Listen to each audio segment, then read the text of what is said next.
సంగారెడ్డి జిల్లాలో ఈరోజు కాంగ్రెస్ పార్టీ మండల అధ్యక్షుడు నూతన మండల్ కంది మాజీ ఎమ్మెల్యే తూర్పు జయప్రకాష్ రెడ్డి వారి ఆధ్వర్యంలో ఏకగ్రీవంగా ఇంద్రాకరణ్ ను మాజీ సర్పంచ్ భిక్షపతి కంది కాంగ్రెస్ పార్టీ అధ్యక్షులుగా ఎన్నుకున్నారు. ఈ సందర్భంగా మాజీ ఎమ్మెల్యే జగ్గారెడ్డి మాట్లాడుతూ వ్యవసాయానికి కరెంటు టీఆర్ఎస్ ప్రభుత్వం సరిగా ఇవ్వడం లేదని అన్నారు. కంది మండలంలో ఉన్న ప్రతి ఊరూరా ఓడిఎఫ్, చేర్యాల, కాశీపూర్, చిమ్నాపూర్, ఇంద్రాకరణ్ ఊర్ల కమిటీ నిర్వహించి టీజేఆర్ యువసేన ప్రెసిడెంట్ పదవుల బాధ్యతను అప్పగించారు. రాబో ఎన్నికల్లో టీఆర్ఎస్ ప్రభుత్వం రాదని మాజీ ఎమ్మెల్యే తెలిపారు. ఇప్పుడు వేసిన కమిటీలు వచ్చే సంవత్సరానికి కాంగ్రెస్ పార్టీకి అందరూ బలోపేతం చేయాలని ఆయన కోరారు. కాంగ్రెస్ పార్టీ మరి మండల కమిటీ అధ్యక్షులు భిక్షపతిని ఎన్నుకోవడం జరిగింది. ఆయనతో పాటు దాదాపు ఒక 45 మందిని మరి కమిటీలో సబ్ కమిటీ మెంబర్లుగా, ఎగ్జిక్యూటివ్ మెంబర్లుగా అన్ని గ్రామాల నుంచి ఒక్కొక్కరిని 2 చొప్పున మరి బాడీ వేయడం జరిగింది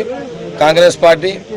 అట్లనే SC cell, BC cell, minority cell, Kisan cell కూడా ప్రెసిడెంట్లను వేసుకోవడం జరిగింది. ఈ రకంగా కాంగ్రెస్ పార్టీ బలం పెంచుకోవడానికి, బలోపేతం కావడానికి, ఉన్నదానికంటే ఎక్కువ బలం పెంచుకోవడానికి మరి కంది మండలంలో అన్ని గ్రామాల్లో కాంగ్రెస్ యొక్క బలాన్ని మరి నిరూపించుకునే విధంగా, పెంచుకునే విధంగా ఈ యొక్క కమిటీలు తోడ్పడతాయనే ఉద్దేశంతో మరి రాష్ట్ర పార్టీ పిలుపు మేరకు ఈ యొక్క బాడీలు వేసుకోవడం జరుగుతుంది.